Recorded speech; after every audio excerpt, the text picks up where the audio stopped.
In this episode of Fictional Hangover, we talk about calling out the lies. Not getting involved, but totally 100% getting involved. And bringing it back to La Push, baby. It's La Push.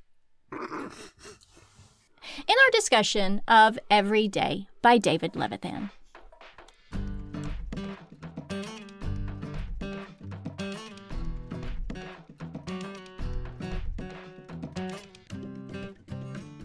Hey everybody, welcome to Fictional Hangover, a podcast about young adult and new adult, and sometimes other books, series, authors, voice actors, and illustrators that's full of spoilers. I'm Amanda. And I'm Claire. And today we're going to discuss Every Day by David Levithan? I keep saying Leviathan in my head. Levithan. Standard disclaimer. If you haven't read this book, it came out like 100 years ago, so you're missing the spoiler train. Please remember that Fictional Hangover is all about spoilers. If you haven't read or listened and don't want to be spoiled, stop listening to us and go read or listen to the book. Then come back. If you haven't done this but want to pretend that you have, or if you don't care about spoilers, or if you just like the show so much that you don't care about any of that, then listen up. It's also a movie. It's also a movie. You may have seen the movie. You might have seen the movie. It's also a graphic novel. You might have read the graphic novel. It's a lot. Do we have any background information? Yes, I have some background information from when the graphic novel was released in 2023. And it's with the Popverse. And they say, books are being banned at a greater rate than in recent memory, which is still true. And this often centers on both graphic novels and queer books. Every Day is both. Can you speak to what's happening right now and what it might mean for YA and Kid Lit? And David Levithan says, I think it just reaffirms how important our stories are and how important it is to support them. Interestingly, Every Day hasn't been as censored as some of my other books, although it still has been censored. I think that because the discussion of queerness has the speculative element, it ends up in the hands that wouldn't normally pick it up.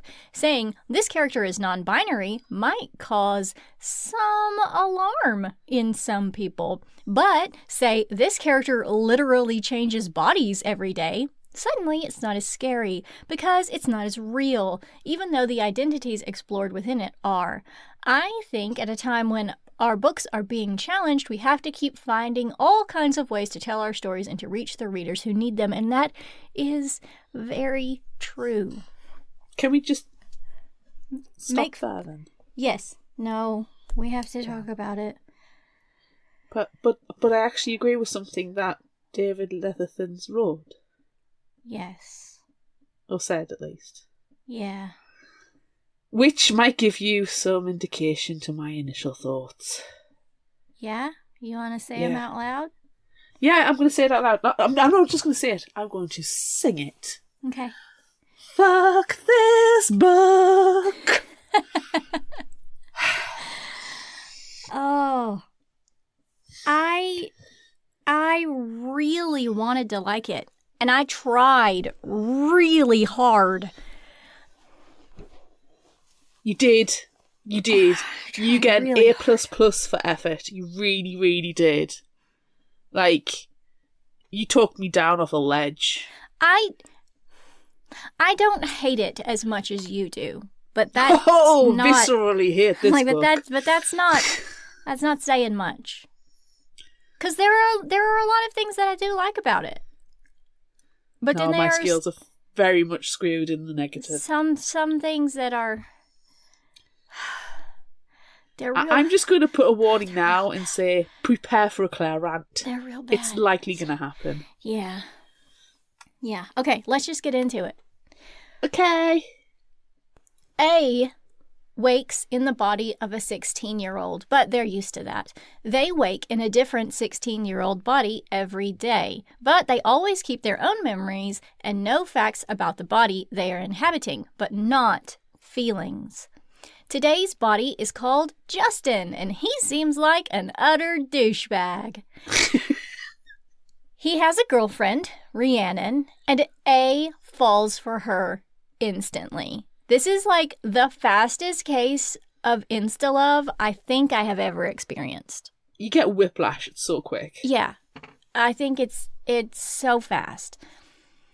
They skip school after lunch and go to the beach and spend the entire day together, which is not something douchebag Justin would have done.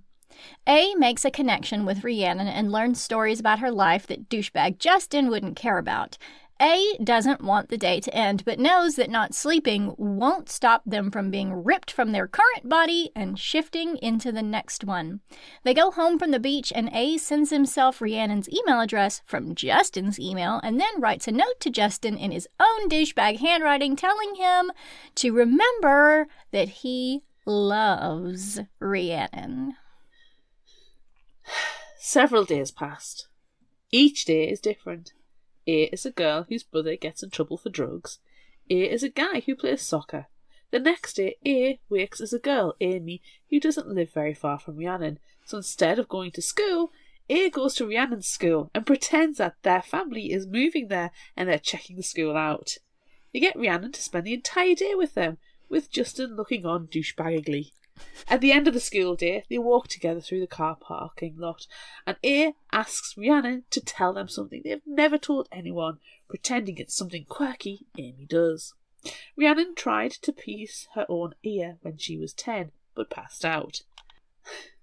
A read Forever by Judy Blume when they were 8, and named their private parts Helena.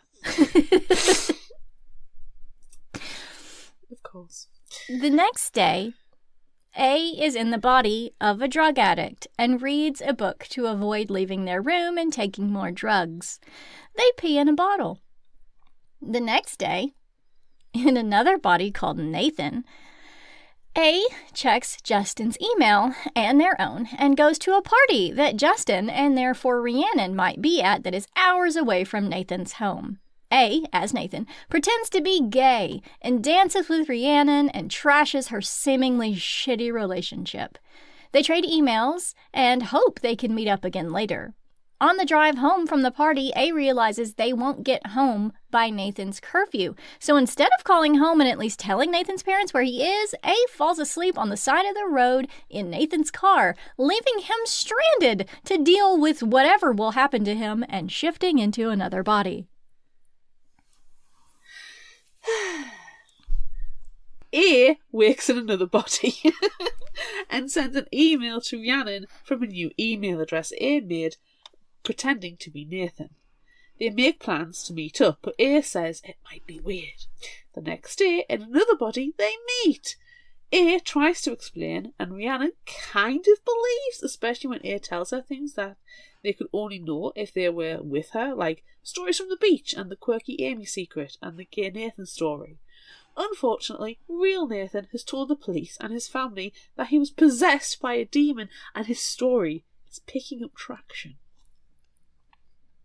They meet again the next day in another body, and A tells Rhiannon their name is A, which is the first time we learn this as readers, but not naming a character in a summary is difficult. So, surprise, you've known all along. Spoilers!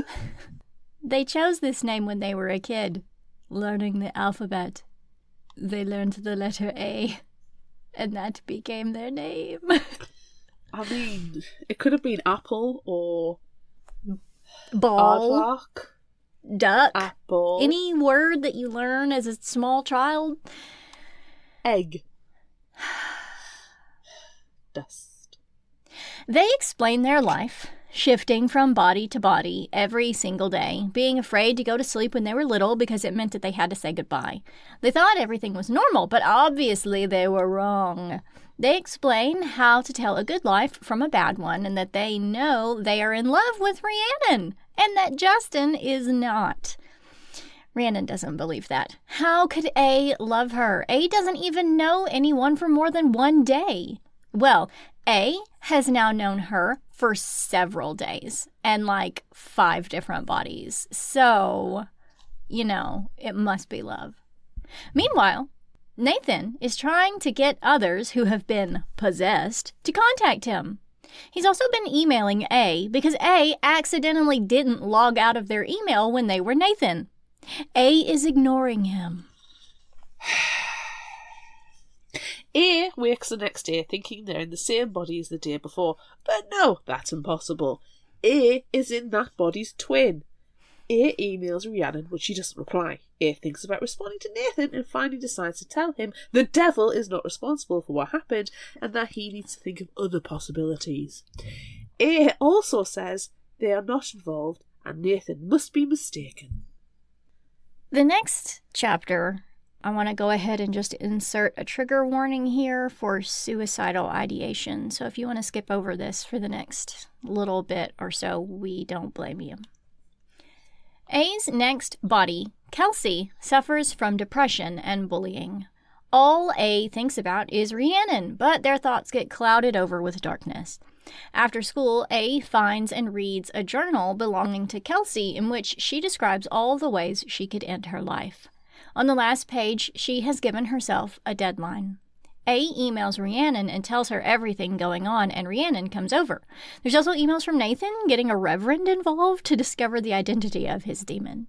A tells Rhiannon that they normally don't get involved in people's lives and try to keep things as normal as possible, which is a million lies.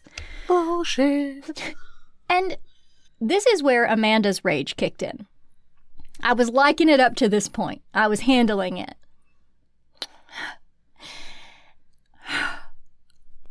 A suggests maybe they should just let Kelsey continue with her suicide plans.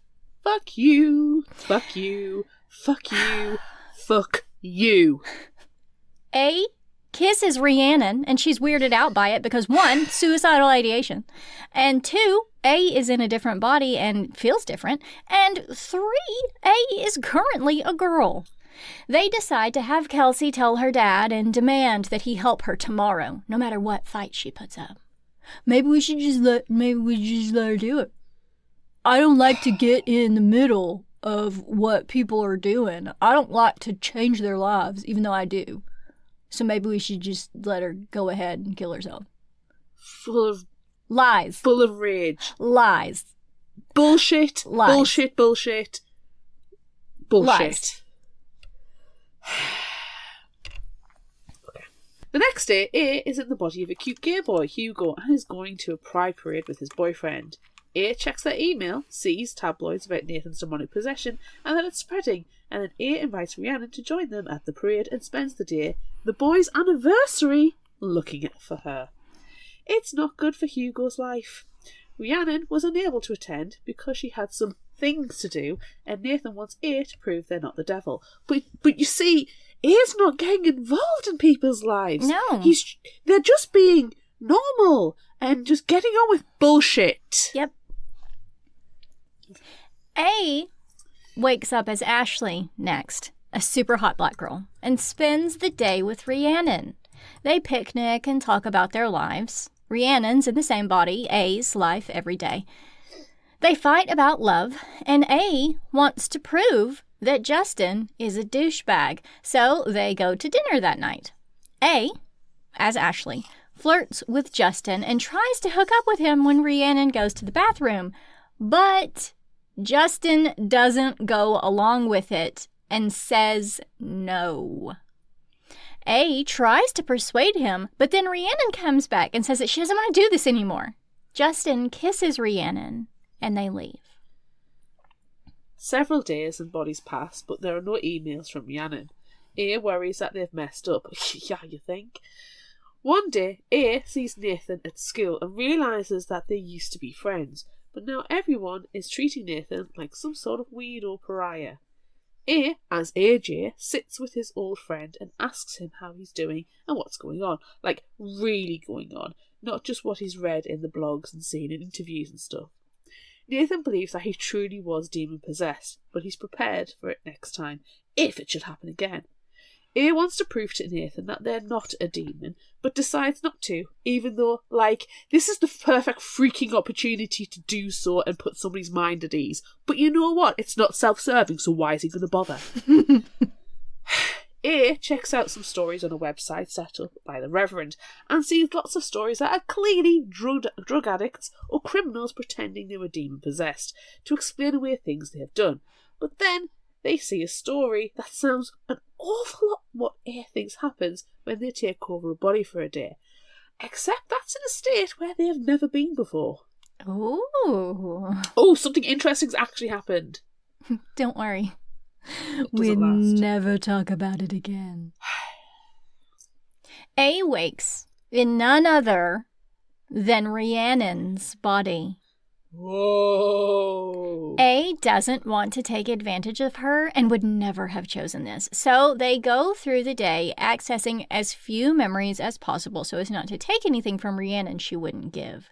A has to spend time with Justin, and though he's definitely a douchebag, A realizes that Justin and Rhiannon do actually have a connection and a relationship. To avoid having sex with Justin after school, A, as Rhiannon, says she has to take her mom to a doctor's appointment. Justin wants her to score some pills. Instead, A takes Rhiannon's body for a jaunt up a mountain where they can truly be alone. That night, A writes Rhiannon a note asking her to remember as much of her day as she can, and then details every single thing that happened. But I don't get involved in people's lives, like at all. But I'll take you up to a mountain and... Right. Right. Okay. Right. Yeah. Yeah. Just drag your body up a mountain, whether you can actually handle it physically or not. Yeah. It's cool. A and Rhiannon meet up the next day. A in some random dude's body, and they discuss the day before. Rhiannon feels closer to A, almost like they were together all day instead of A having taken over her body. But not exactly. Is it a little bit like demon possession, perhaps? A wants them to be together and stops Rhiannon from saying that can't happen, or whatever she was probably going to say, because A is rude and interrupts her constantly. They plan to meet up again. A is next, a mean girl. This day, A emails a lot with Nathan, who is obsessed with figuring out who A is. A tries to explain, describes everything that they did inside Nathan's body, says that it'll never happen again and to let it go, but it doesn't seem that Nathan wants to. A then becomes George, a homeschooled boy who somehow convinces his mother to drop him off at the library for research, aka to meet Rhiannon. But I don't get involved, and I don't mess up other people's lives. Nope. A pretends not to know Rhiannon, and she gets wildly and irrationally angry. She deserves to be angry, but it is over the top, weirdly angry. It is. But then they're fine. They kiss whilst hating on the giving tree, which is also fine, when George's mother arrives, furious at her son for gallivanting around with a whore. Judgy much? They meet again the next day, A in the body of Xavier, who ditches play practice to be with Rhiannon. But like, he doesn't get involved. I don't get involved. I don't mess up people's lives. No, I don't do it. I don't mess them up. They go to her uncle's hunting cabin in the woods and almost have sex. But A decides against it, not because they don't want to, but because it wouldn't be fair to Xavier. Thank you. At least for this. I mean, things were getting a little heavy petting. It was easily in second base before they decided to say no. And that was like, thank goodness for that. Yes. Because consent is key. It is. Yeah. A promises to return the next day, but that doesn't happen because their next body is hungover from binge drinking and drunk driving and being upset about killing their brother in a previous drunk driving incident. I'm sorry, I need to inject something here, and it's just... How many times can you drunk drive at 16? Once a night? Like... Twice a night? It's worrying. This is ridiculous. It's troublesome. There are many things that I would like to circle back to in our discussion of how many things just don't seem plausible for a 16-year-old.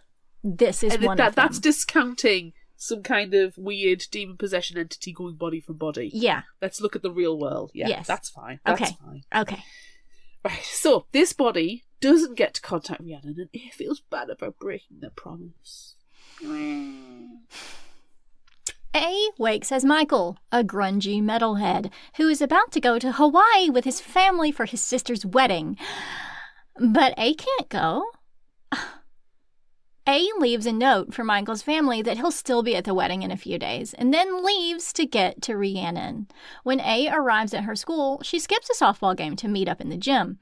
Rhiannon is furious at A for not showing the day before. She semi-nakedly met a hunter with a carcass at the door, thinking it was A, and was forced to read hunting magazines all day. Oh, fuck off, love. As they hug, Justin finds them and beats the shit out of A and calls Rhiannon names, and they break up. A escapes to a coffee shop and Rhiannon arrives later. They want to be together, but Rhiannon says she won't be free of Justin for a long time. Rhiannon drives A back to Michael's, where his father is angrily waiting. A makes up the dumbest fucking story about needing to go to, this concert, and so, I couldn't go to the wedding because of this real cool concert that I had to go to. I couldn't go to Hawaii. I had to go to this concert.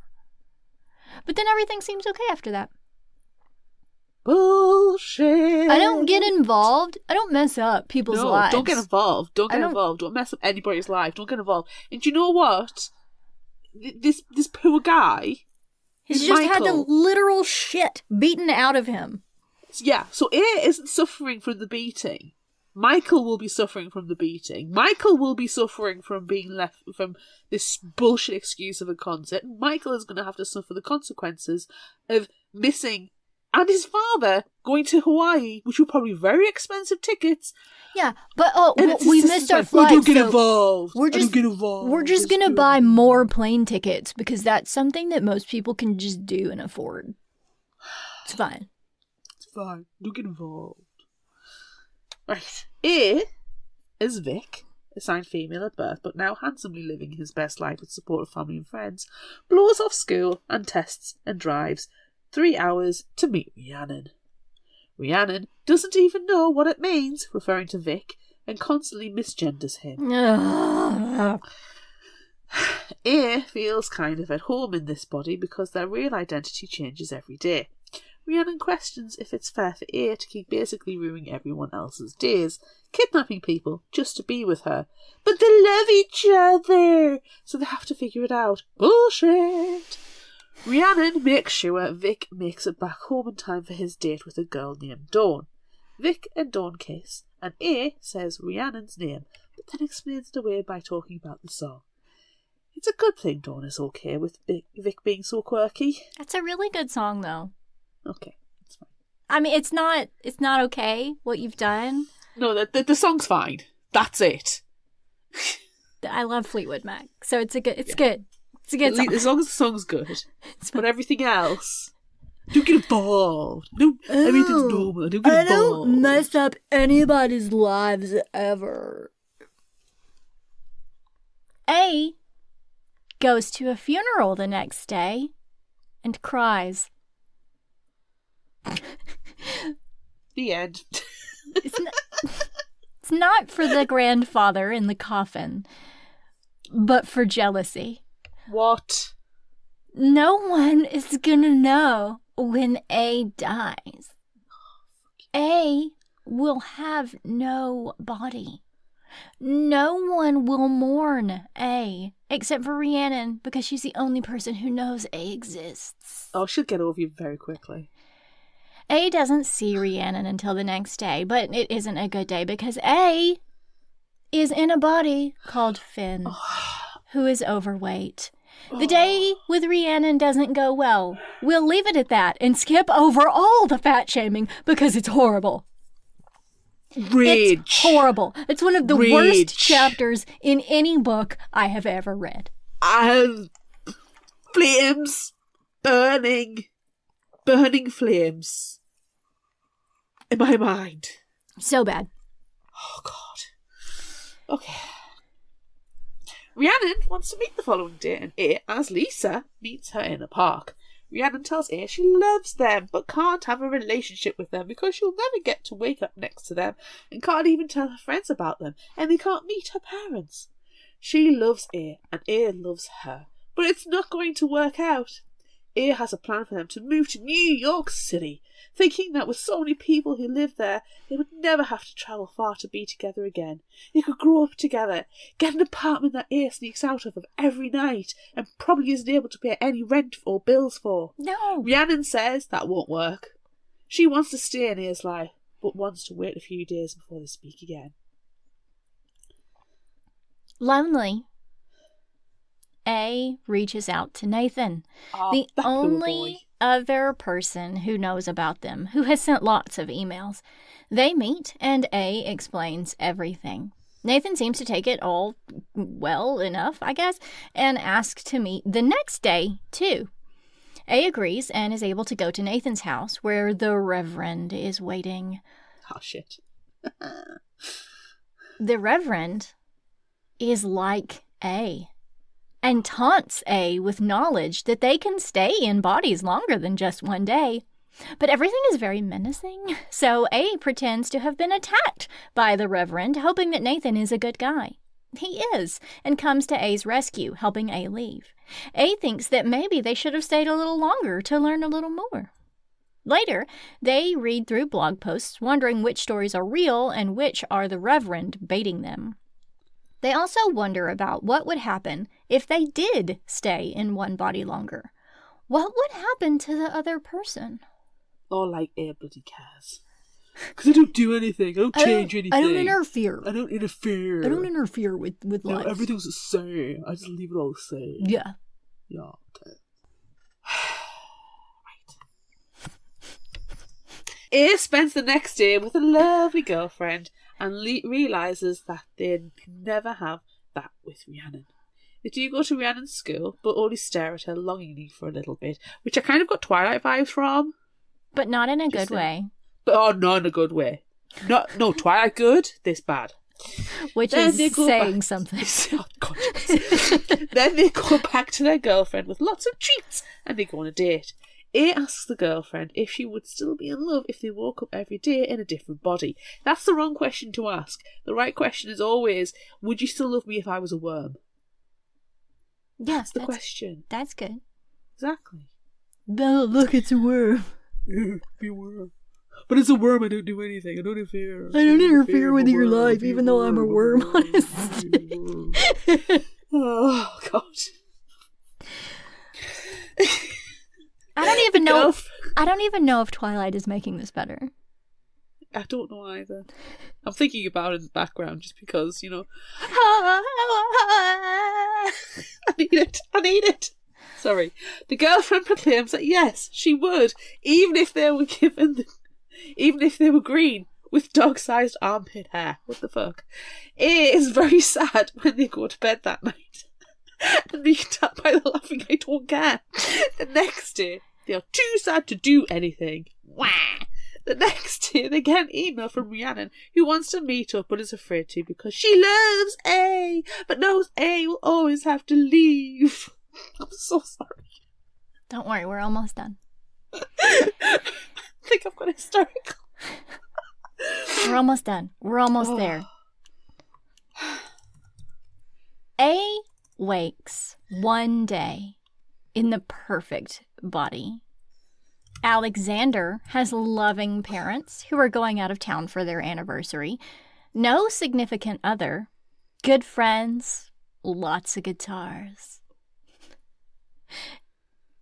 A emails Nathan to get the email address of the Reverend. A emails the Reverend. A emails Rhiannon that they should meet. They do, and they pretend it's their first date.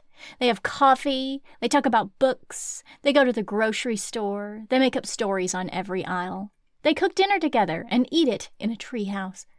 A tells Rhiannon that they can stay in one body and that there are others like them. She is elated to think that A can finally stay, but A cannot. A can't take over Alexander's life. It wouldn't be fair to him. But A has set everything up in his mind that he'll remember meeting a beautiful girl, having a first date, really getting along, and everything being perfect. Maybe it'll last one day. Maybe it'll last every day. She said the title of the book! Oh, it's the end, thank fuck. Oh, fucking God. Wait, no, actually it's not the end. That was just a really good ending. A then, kidnaps a body and goes to find one of the other people like him. Or like them, I mean. Oh, yeah, they leave the state. Leaves a note that's like, oh, I'm going to be gone for a while. I'm going to steal this body. It's fine. But this was a nicer ending, the way I did it, so. Because I don't get involved. I don't mess up people's lives. I don't get involved. I don't get involved with their lives. Yeah, I just do their lives. I don't even mess things up at all. I don't mess things up. No, nobody does. No. All right. Let's just promo somebody else. Yep. It's done. Okay. These days, more authors are including mental health content in their books. But do you ever wonder how accurate some of this stuff is? Or do you ever read something where you know the author just gets it? I'm Elise. And I'm Priscilla. And we are Novel Feelings, a podcast where we discuss mental health issues in fiction novels. We are psychologists and book lovers, and we have a lot of opinions. So look for Novel Feelings wherever you get your podcasts. Now, back to your show. We're back from the promo. Cool. Back from the break. Kill. But I don't ever even mess things up. I don't get involved. Anybody. I don't get involved. I don't even do anything that they would not ever do in their own life every day, like skip school and miss tests and crash cars and make out with strangers and leave them vulnerable on the roadside. Never. I would never do that. Everybody I've ever possessed has gone to Hawaii. I've never kissed anybody because their bodies are not mine to operate and, consent to. Right, okay. Fuck this book, fuck everything about it. I hate this book. This book is horrible, and if you want to read it, it's on your head, so be it. Whatevs. But don't come at me if you turn out that it's a raging ball of shit too. Okay. That's Claire's summary. All of those things. I will start out by saying that I liked the idea of body swapping and quantum leaping basically into other people's lives. That's cool. It's quantum leap. But don't. Sam. I loved Quantum Leap. But don't say this book is like Quantum Leap because then you're lying. No, it's not. It's not like Quantum Leap because Sam Beckett actually freaking helped people. Yeah. He left the bodies for good. He left the bodies better. Yes. I mean, there are, we'll admit there are some consent issues and a few other bits and pieces that's probably very problematic, especially with the eyes of from looking back at from 2025. Yes. But it's not Quantum Leap. No. Some of the book was neat. I liked some things that happened. I liked some of the bodies that A jumped into. They seemed like really cool kids, and they would have, good stories to tell. But then, it was painful. It was painful, this book. You know, on Storygraph, and you do a review, and it says, is there a diverse cast of characters? You can definitely say yes. Yes. Yes. Yeah. I said something positive. Yeah. This book came out in 2012. So, it's like, oh yeah, my grandpa just says racist stuff because that's just how he is, because that's the time that he grew up in. And so you just let your grandpa say racist shit. 2012 is not long ago. Not that long ago for some of this stuff to have happened. 5 minutes ago, really. Yikes. Yeah. To the chapter with Finn. That was painful. And also just like, oh, maybe we should just let the suicidal kid just go ahead and die because I don't want to interfere. I don't want to interfere with our lives. Day 6005 with Kelsey and day 6025 with Finn. Yep. Because it's not chapter 1, chapter 2, chapter 3. It's days. So we know how many days A has been bumping between bodies. Yes. Yeah. A's horrible.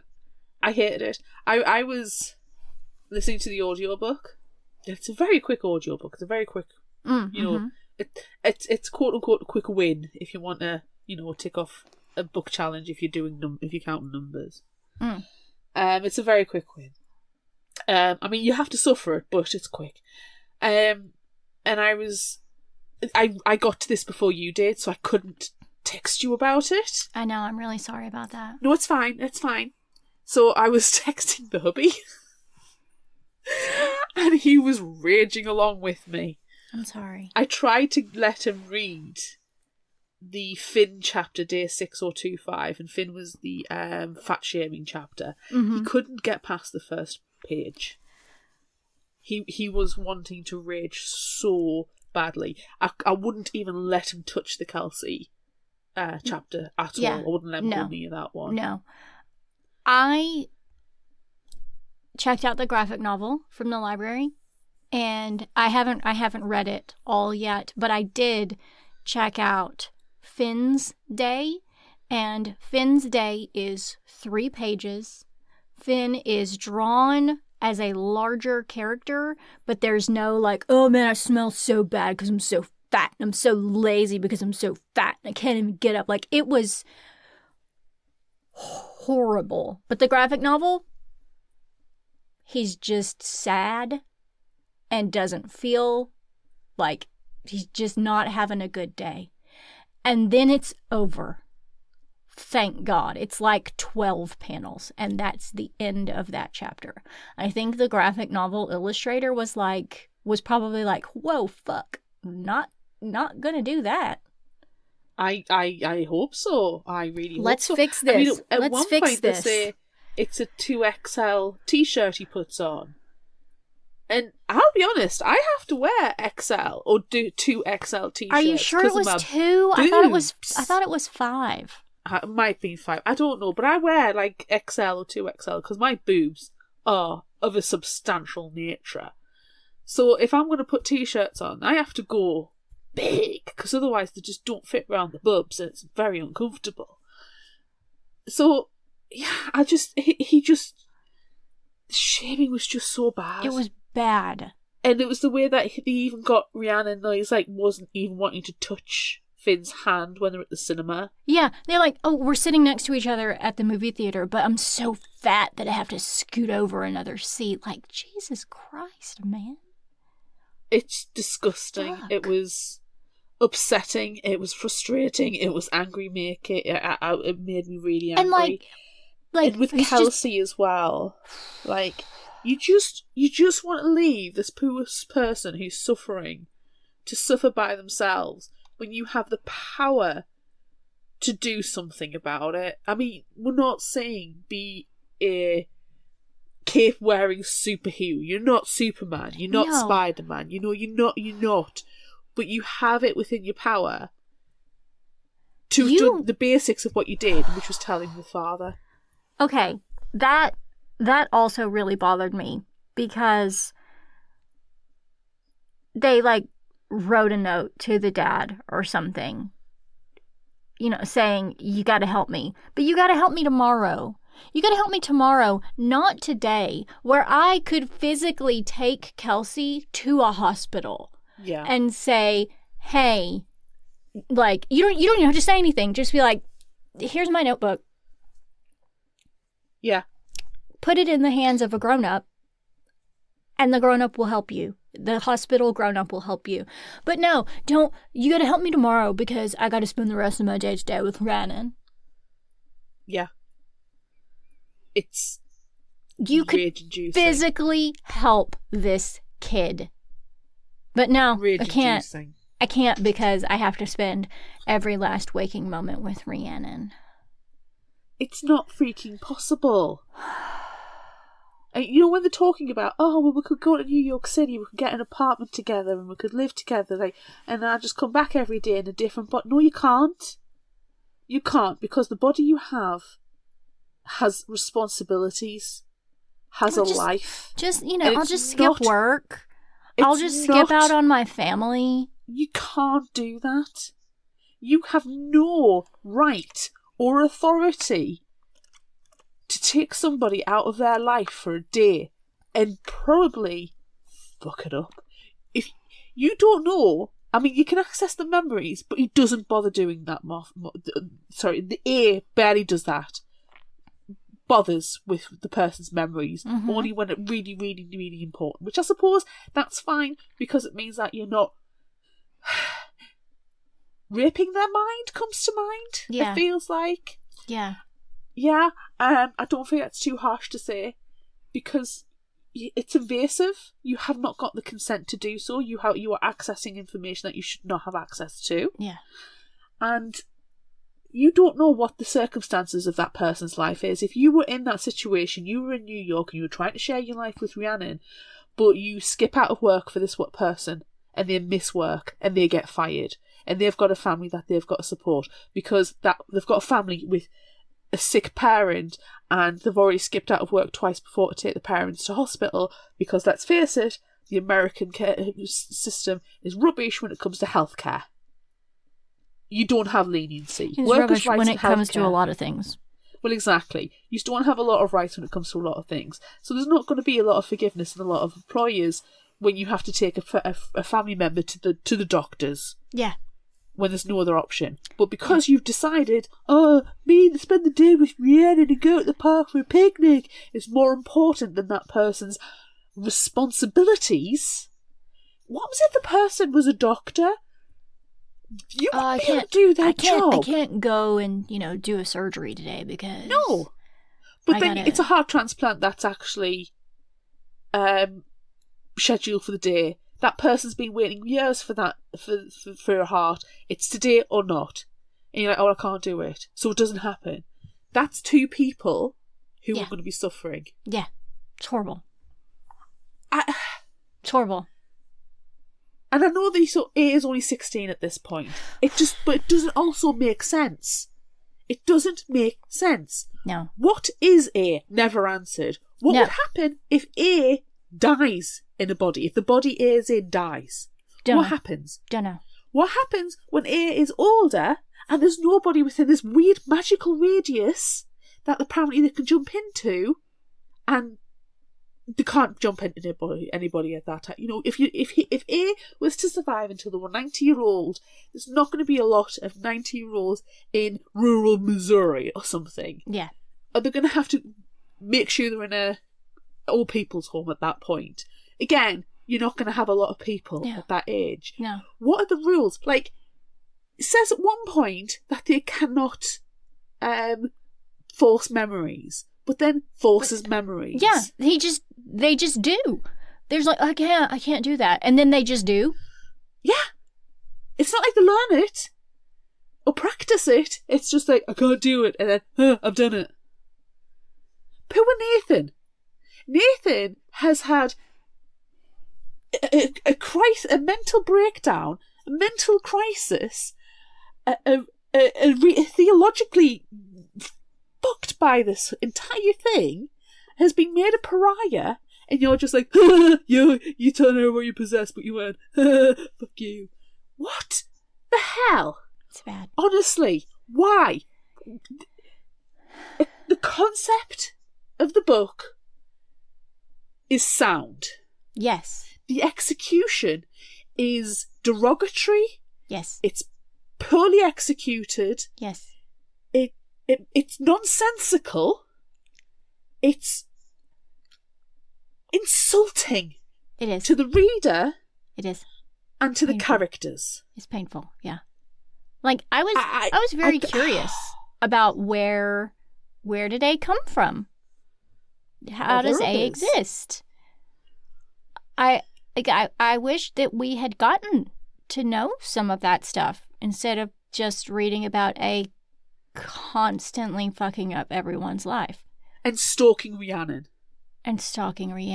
That's very, very uncomfortable. And also, they're 16. There was a couple of lines that I questioned. One of them is, "She kisses me. I have not kissed anyone in years. I have not allowed myself to kiss anyone for years." Years! You're 16! You are 16! How many people are you kissing all the time when you're 16? You shouldn't be kissing anybody because you don't have the right to kiss anybody in the body that you're in because it's not your body. No.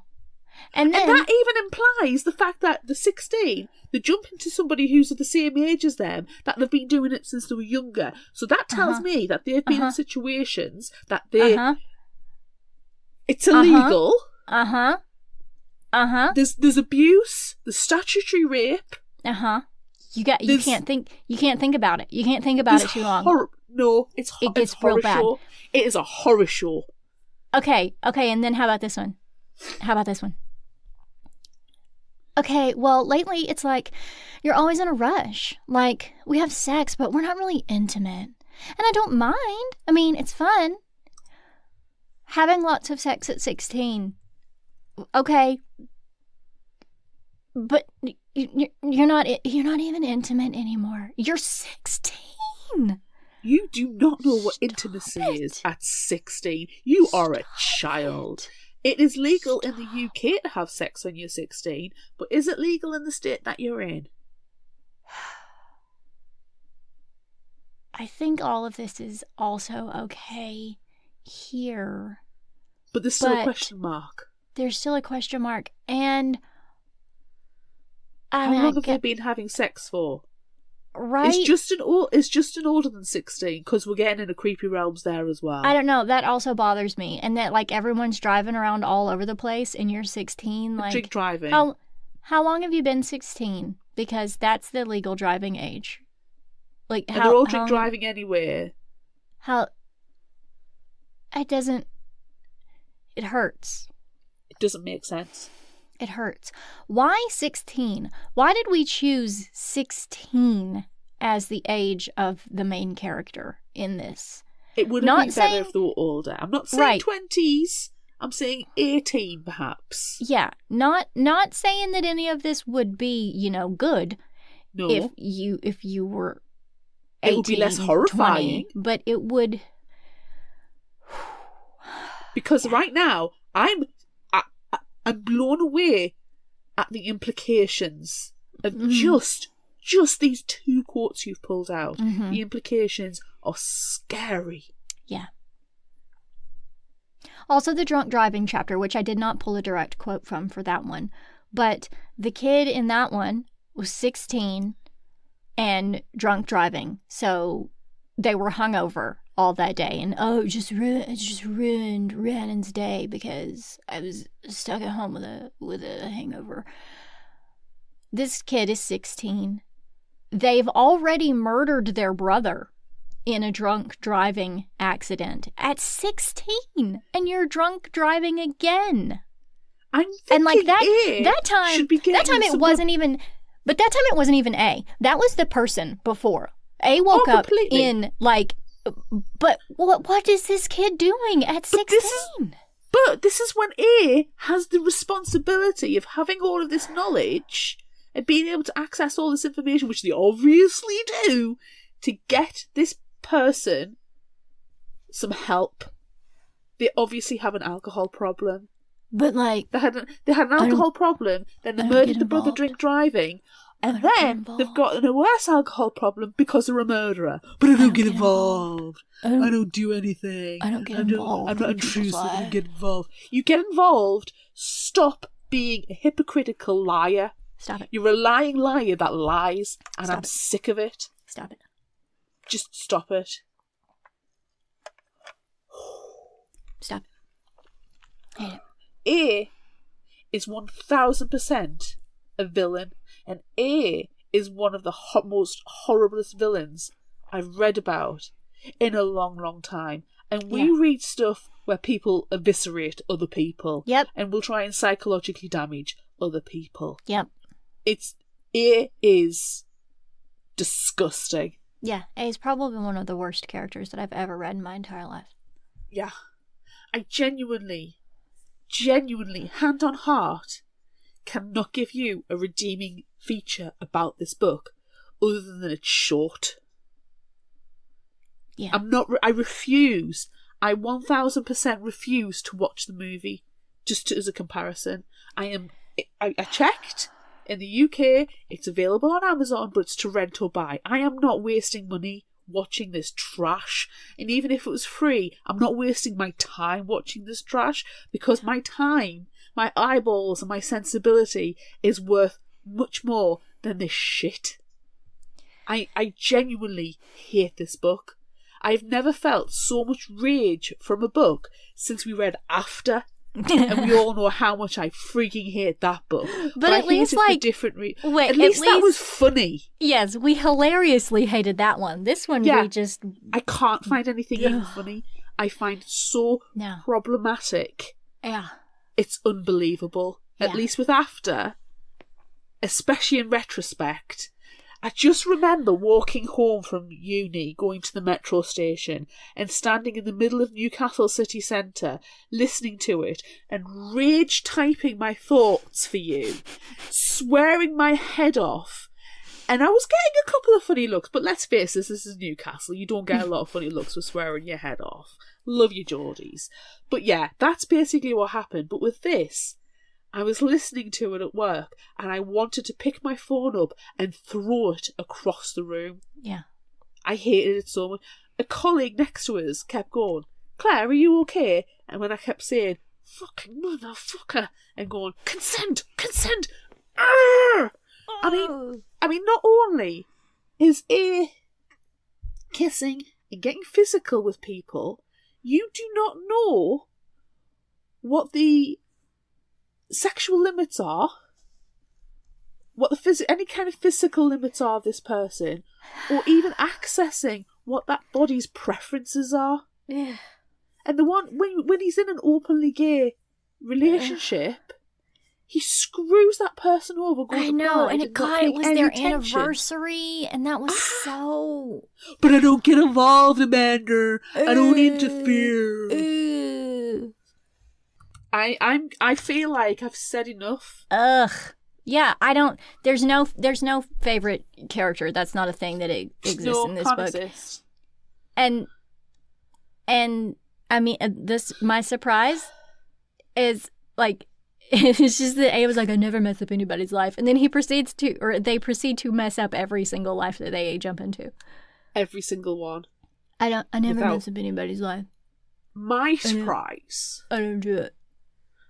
Is my visceral hatred of this book. Yeah. Like, I can literally bite down on it. Yeah. Yeah. Yeah. Did you have a favorite final thought quote? I tried. Uh-huh. And I almost gave up and said no, which would be an absolute first. Yeah. I ended up, I'll be honest, when I listened to it, no, there was nothing stood out to me. But I was like, I'll give it a chance, Claire. So I went and checked Goodreads quotes listings, just to see if there was anything. Yeah, sure. Because I was desperate, frankly. And I found one. Okay, go. I find faith in human perseverance, even as the universe throws challenge after challenge our way. And I actually do quite like that quote, and I feel like at the moment it's very apt in current political climes. Yes. So I do quite like that one. Yeah. Okay. I have two, and then another one that I want to mention. Okay. If there's one thing I've learned, it's this. We all want everything to be okay. We don't even wish so much for fantastic or marvelous or outstanding. We will happily settle for okay, because most of the time, okay is enough. that's totally the same as mine. We just need okay. Just need okay. And then, if I'm not telling you something, it's for a reason. Just because you trust me, it doesn't mean I have to automatically trust you. Trust doesn't work like that. True. It's another good one. Then, which this is not something that we talked about, and I fully expected us to rage about this chapter for a very, very long time. The chapter where A was Rhiannon. Oh. He didn't even wash. He didn't even wipe when going to the bathroom. I'm sure they did. I think they just sat there and tried to do the shake thing and realised that there was nothing to shake and just sat there and just let things dry. Gross. Use a hand dryer or something. Just close their eyes. Yeah. They did specifically mention, like, I didn't even take off my clothes, and then when I did have to go to the bathroom, I closed my eyes so I wouldn't see anything. Like, crusty. It's grotesque. And also then they dragged fucking Rhiannon's body up to the top of a fucking mountain and didn't change her clothes and just sent her to bed in her sweaty fucking mountain clothes, which was probably like what she wore to school that day. So, but I question that though, Amanda, because if A changes bodies at midnight, A was in Rhiannon's body when she was asleep in her pyjamas or whatever bedclothes she decides to wear. So if you're not putting on clothes or getting changed to go to school the next day, you sent her to school in pyjamas and then you've climbed a mountain in pyjamas. No, they closed their eyes when they changed clothes. Ugh. But you wouldn't have worn appropriate footwear going up that mountain. I'll tell you that right now. No. But it was flip-flops. Gross.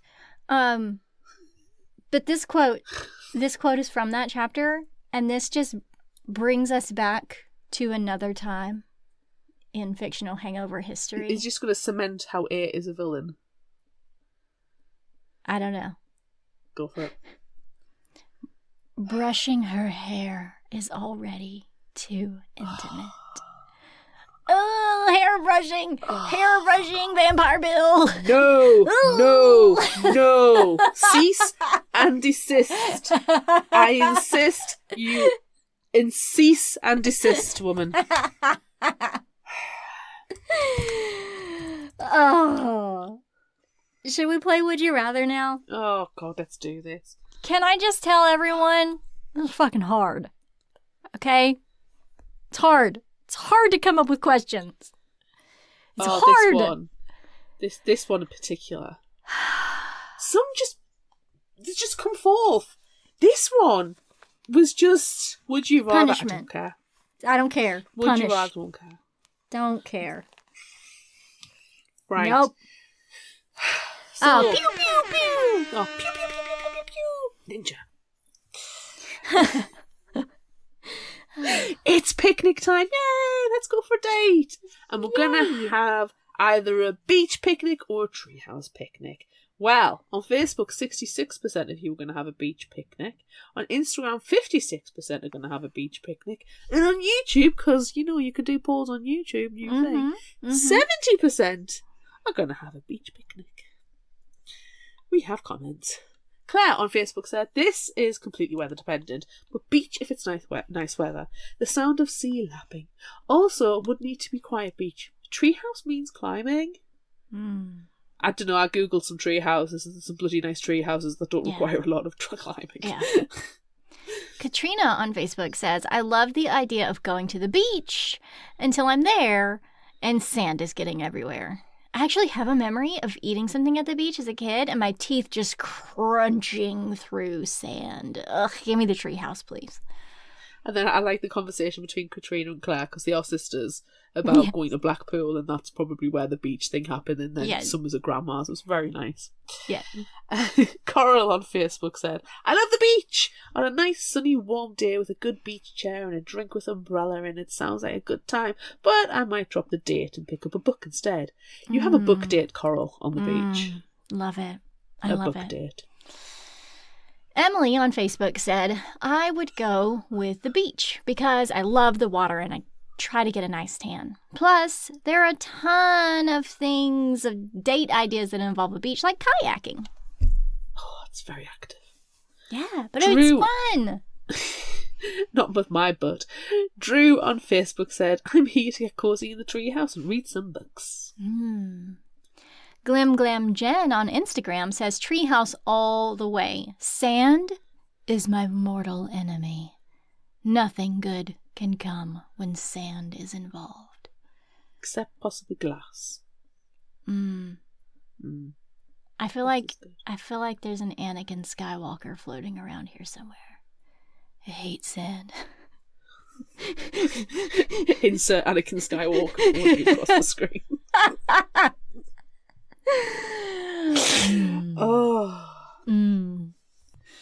Headzilla on Instagram says, I'll have to go with beach, thanks. It just feels more like a picnic at the beach than in a treehouse. You get sand everywhere, you're a little bit uncomfortable, and the cheese sandwiches get all warm and a bit melty. A treehouse would be perfect for a romantic evening. A roaring fire, a glass of wine, soft music, hard fucking, all the good stuff. But nope, for a picnic, it's gotta be the beach.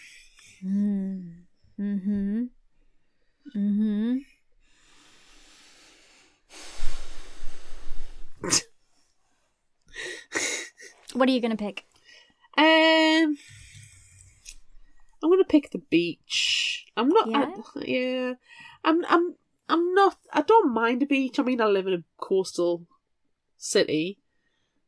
I forget the beach is there most of the time. But I always have very fond memories of going to the beach and getting picnic. Our picnic was always going to the supermarket, which was across the road from the beach. Mm-hmm.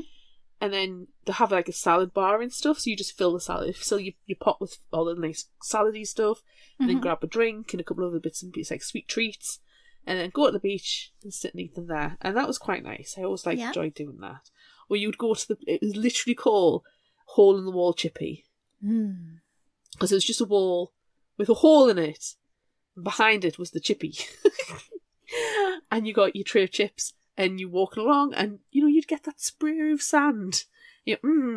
Extra salt to my chips, and I don't know, it's always quite nice. Every treehouse that I've seen is always this big fancy restaurant, or big fancy luxury lodges. They're not true tree houses, so it's difficult. And I think it'll probably have to be a really fancy one to have a picnic in, rather than something crickety and. Yeah. I mean, if it was, would you rather find a dead body on a beach or in a treehouse? I think I'd rather find the dead body in the treehouse, but that's not the question.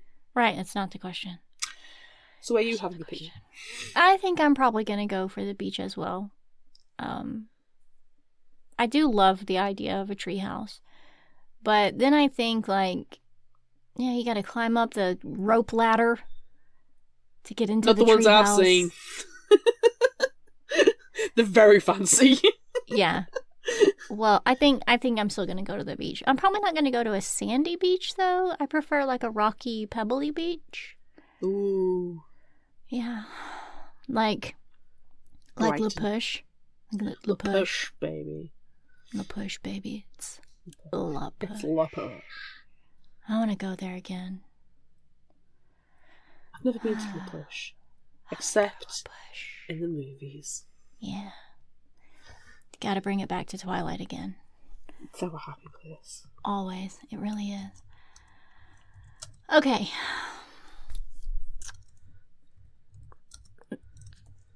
Consent, not a concern. Thank you.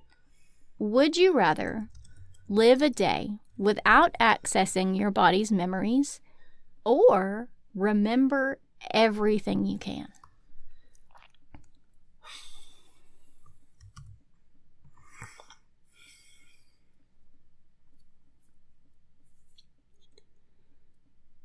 I feel like I live every day without accessing my body's memories. I struggle, but I couldn't even. Did I have breakfast today?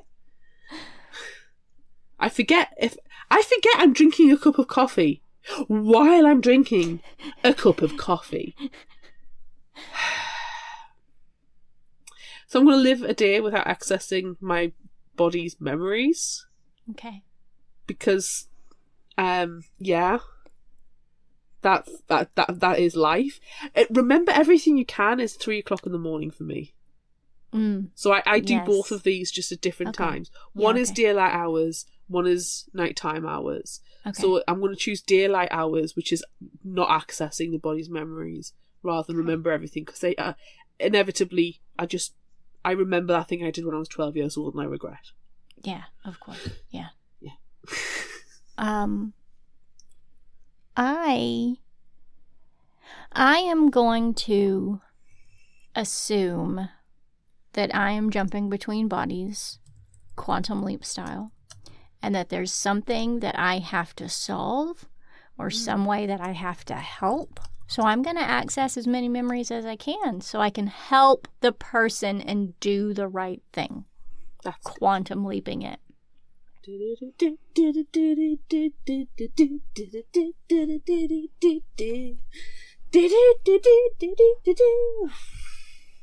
Sorry, I've been wanting to do that for ages. It's fine. I felt like appropriate time. Okay. I applaud your answer. I like it. Thank you. Which is why I sang for you. Thank you. Which day would you rather live? Which day would you rather... Yeah. Well, I can think of two I'm not. At least. I think that I want to pick... because obviously we're referring to this book. I think I would choose the day at the Pride Parade, but I would not be looking for Rhiannon. I would just be having a very fun anniversary date with my significant other at a parade. How fun would that be? I love that, yes. That's the day that I would pick, but I would not choose it the way... I would not live it the way I lived it. No, but you're the Lord and Master of all you severe when it comes to would you rather, so you live that day as you want to. Yeah. I don't want to copy your answer as much as I want to. You can if you want to. I'm not gonna. Okay. I'm gonna pick the first day. The day with Justin the douchebag? Yes. But you know what I'm not gonna do? What? Go on the date. I'm gonna go to school. You're just gonna live your day like a normal day? And I'm gonna live the day like it should have been done. Yeah. So none of the following shit happens. Yeah. Which screws up so many people's life. Yeah. So you can have your day at Pride with your significant other without any threat of Rhiannon. So I'm going to go for the first day of the book. Okay. My other answer would also have been, without stealing yours, the last day. Where I'm going to turn to Rhiannon and say, this has been a beautiful day. Do you want to be pen pals? Yes. So I can at least... I can have a friend in the world who knows that I exist. Yes. And who will know when I don't respond to them that I may not be around anymore and somebody may be alive to mourn me. Yeah. I was going to also secondly choose the last day, or the day with Alexander, where they went on the date to the grocery store and they told stories on all the aisles and they cooked a meal and they had a good day.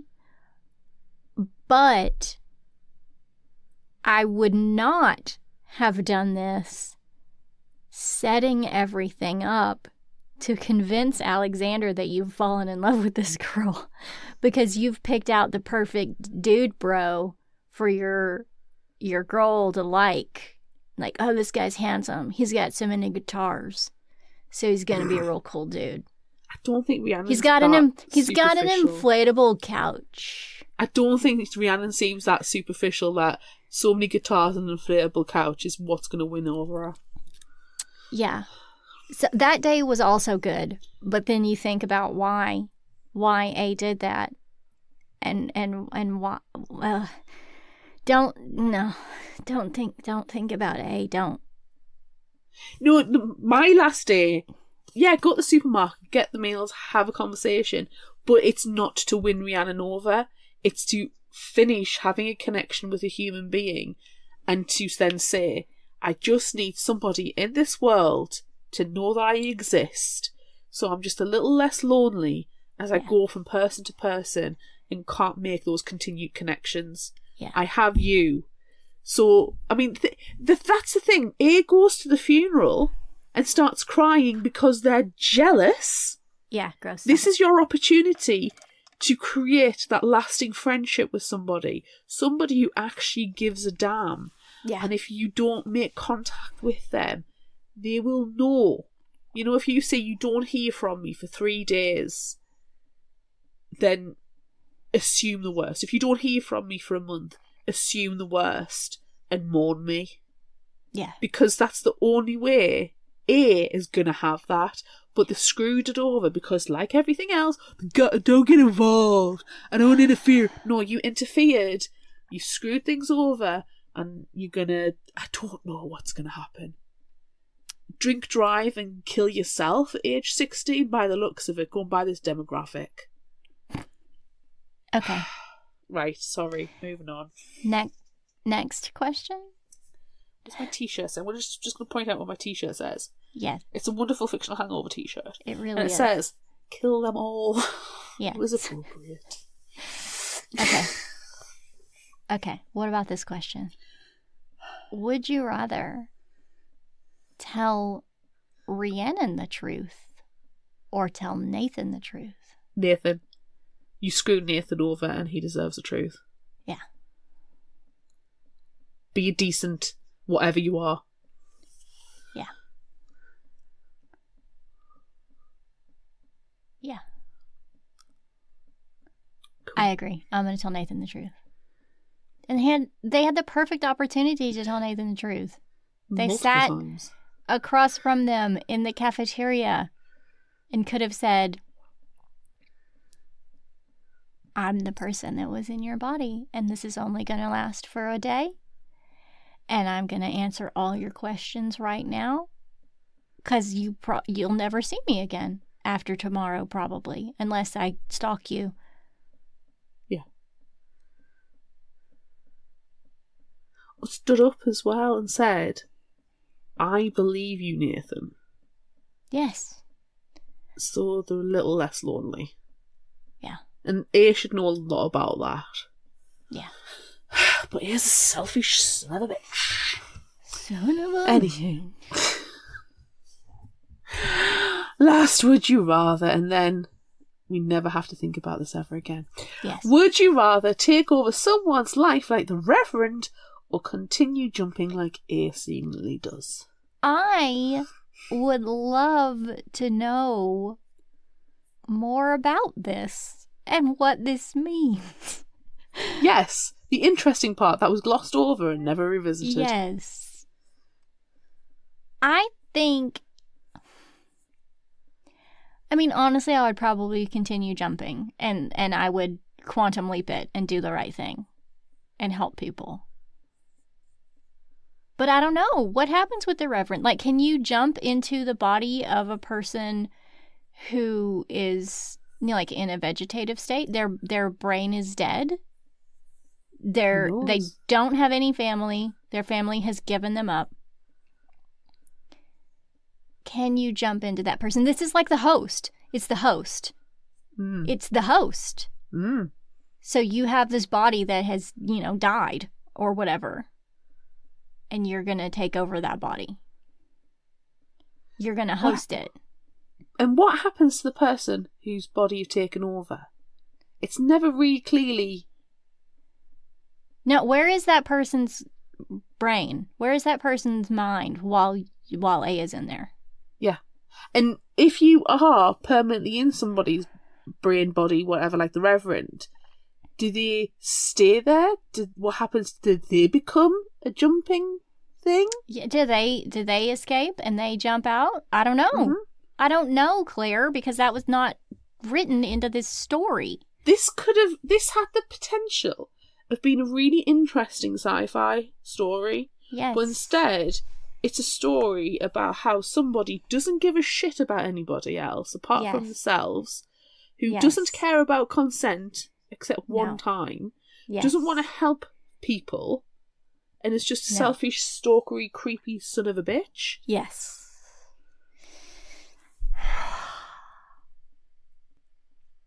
All right. If you liked this, try this. I don't care if I didn't. I don't think it matters.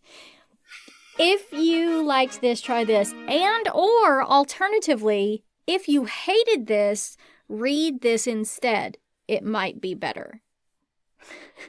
What are you going to suggest? I am going to suggest something that I think may be appropriate for next month's book club challenge theme, which is necromancy. Okay.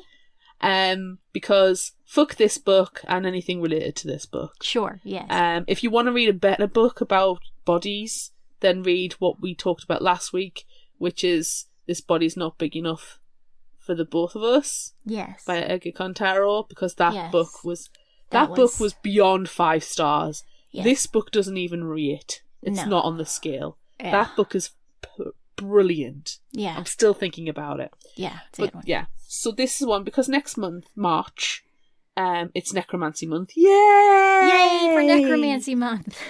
And I really like the sound of this book. It's been on my radar for a little while now. I've got it actually downloaded on 2 separate apps.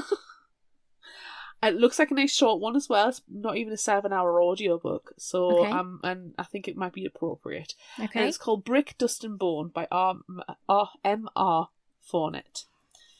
Marius Gray hunts monsters. He's not supposed to. He's only 12, and his job as a cemetery boy is to look after the ghosts in his family's graveyard.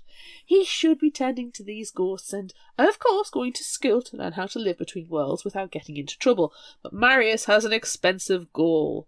He wants to bring his mother back from the dead. Necromancy. And that takes a lot of mystic coins, which means a lot of monster hunting, and his mother's window to return is closing. If he wants her back, Marius is going to have to go after bigger and meaner monsters, decide if a certain flesh-eating mermaid is a friend or foe, and avoid meddling demons and teachers along the way. Can Marius navigate New Orleans' gritty monster bounty hunting market, or will he have to say goodbye to his mother forever? I also had a conversation about this with a superfan and Patreon member, Katrina. Hi, Katrina. Thank you very much. Hi, yay, hi. And she has already put this on her list for March because I was like, I like the sound of it. I'm already thinking it's next month. So I think she's already got this on her list for March as well. Excellent. So yeah, I'm thinking it might be a good one. And it's got nothing to do with every day. Because fuck that shit. Let's read this instead. Brick, Dust and Bone by M.R. Fournette. What do you got? All right. I'm going to suggest maybe read the graphic novel instead. But I'm also going to suggest another book. But I'm thinking, just based on the one chapter, maybe the graphic novel is less disgustingly problematic. But then I'm also going to suggest one. I feel like I have talked about this one before, and maybe we just talked about it, outside of the podcast, because I tried to go back and check all of, our old notes and things, and I didn't see that I have said this one out loud before, but it's entirely possible that I have and that I don't remember because we've been doing this podcast for 7 years. I am going to suggest The Space Between Worlds by Micaiah Johnson. I have read this one. It was very interesting. It's a debut novel. It's sci-fi. It's better than every day. Multiverse travel is finally possible, but there's just one catch. No one can visit a world where their counterpart is still alive. Enter Kara, whose parallel selves happen to be exceptionally good at dying from disease, turf wars, or vendettas they couldn't outrun. Kara's life has been cut short on 372 worlds in total.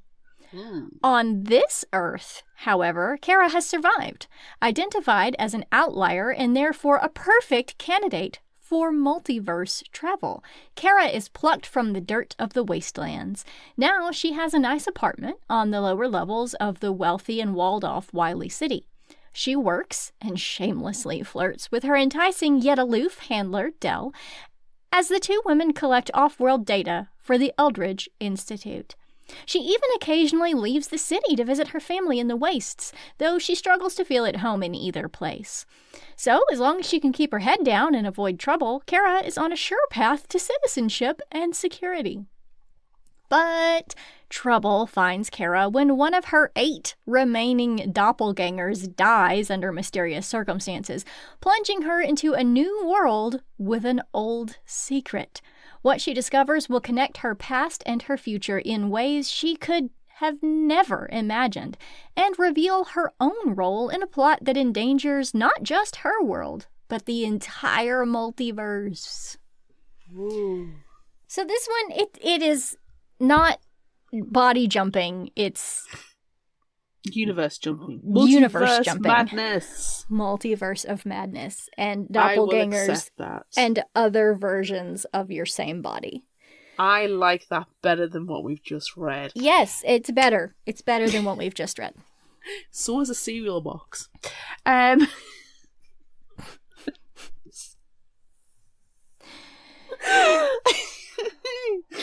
Do we have a new Indie Spotlight? Yes, we do. And I don't want to say that there's a tenuous link with this one because that would be rude. Tenuous? It would be rude to this author. But there is something that I want to say at the end of it. Is that it tenuous is a link that hashtag there's a tenuous title link. and an author name? Yes. This No, book has a but there title I and just an author. I just want to share this and then I'm going to come back at the end. Okay? Okay. All right. So the new and indie spotlight that I'm going to suggest is called Cope Field by T.L. Simpson. And Cope Field by T.L. Simpson is a book. Sorry, I am meaning to say T.L. Simpson is an Arkansan author. So I just want to be like, hey, Arkansas author, woo! Way to go for publishing your books. This one, I believe this one comes out in April, but I don't remember the exact date. But it's coming soon. It's not out yet. Okay. So, Crawford Craw Cope has anger issues. Or so they say. When Craw is sentenced to community service for hitting his father in the head with a baseball bat, he accepts his punishment without objection, knowing he's actually lucky. If he weren't the son of a famous former baseball player, he'd probably have gotten it a lot worse. So Craw keeps his mouth shut and takes what life gives him, like always. But when he arrives at community service, which frustratingly turns out to be repairing a dilapidated ball field to be named after his father, he meets Hannah Flores, a punk rock enthusiast trapped in the Ozarks with zero filter, and I'm already in love with her. As Craw navigates his own explosive home life, he learns more about hers. And as their friendship blossoms into something more, he begins to understand the importance of speaking his truth, even when doing so might destroy the only life he has ever known. A. Be like Craw.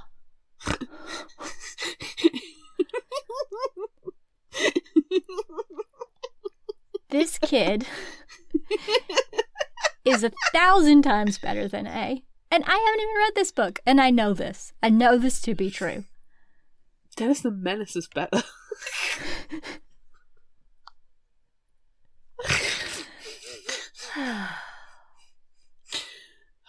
All right. That's the end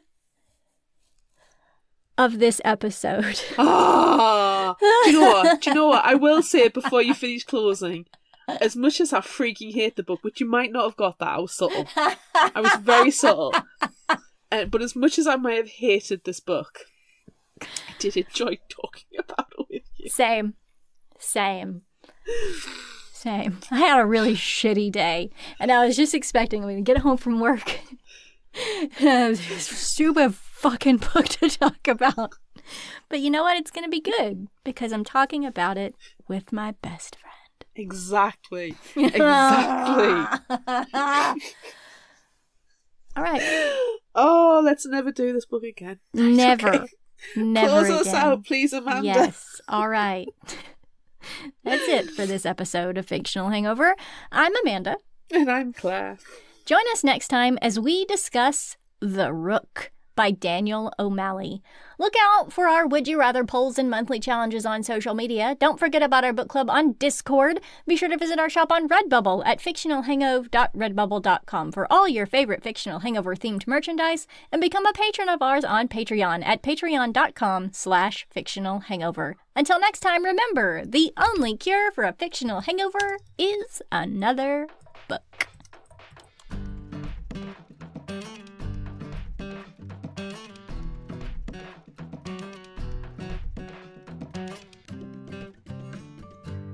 You can find us at fictionalhangover.com and follow us on all social media at Fictional Hangover. If you like this episode, check out our others and be sure to rate, review and subscribe so you don't miss out. Thanks for listening.